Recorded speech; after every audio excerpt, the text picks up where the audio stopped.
The VW Scirocco is celebrating its 40th birthday, explains our car reviewer Ines Petri. After 1992, however, the car took a 16-year hiatus before production was resumed. Today, Ines is taking a closer look at the third generation of the two-door model, which has been given a facelift.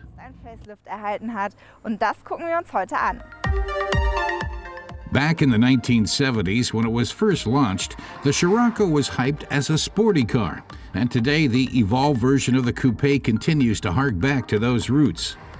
With the latest design update, VW's engineers have made changes at the front and back that emphasize both the model's kinship with the Golf, but also its unique character. There have been changes under the hood as well.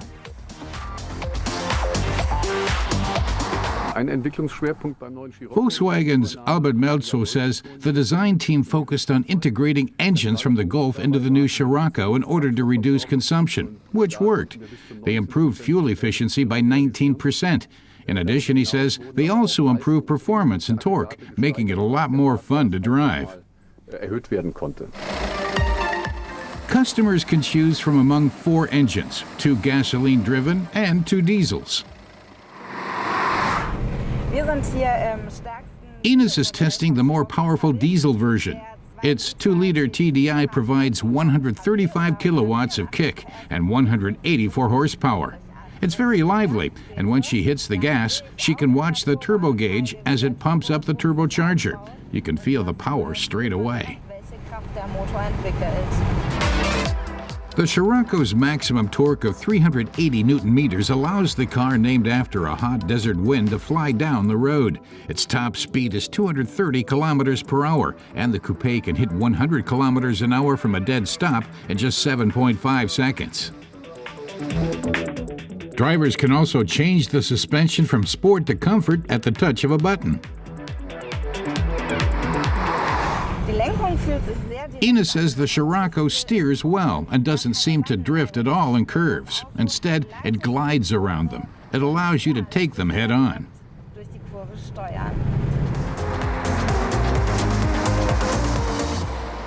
And here's a breakdown of the latest alterations. In front, the Scirocco has been given some graceful skirting, along with new bi-xenon headlamps and LED daytime running lights. It now also comes fitted with 18-inch light alloy wheels and a rear roof spoiler. At the rear, a diffuser underlines the model's sporty character. The VW logo doubles as the trunk latch in an effort to integrate a degree of practicality into the sleek design. When it comes to everyday use, however, the 4-door Golf would be the better choice. As in all coupés, rear seat passengers have to scrunch into place. Once there, though, there's ample space. The interior is remarkably similar to the Golf.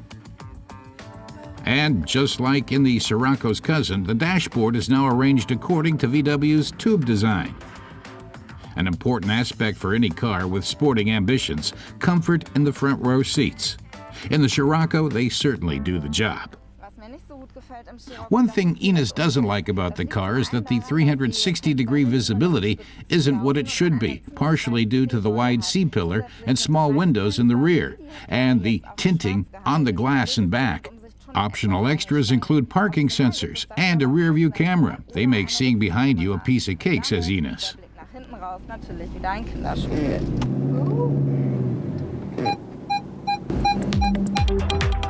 For those who want a little more juice, the Scirocco R is being launched at the same time as the standard version of the model. It provides about 30% more power, and its dual-clutch gearbox allows it to accelerate to 100 kilometers per hour in just 5.5 seconds.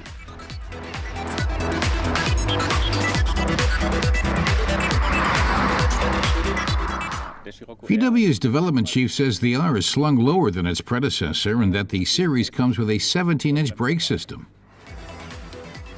A bare-bones Scirocco R will set you back at least 36,000 euros in Germany. The cheapest version of the regular edition can be had for a third less.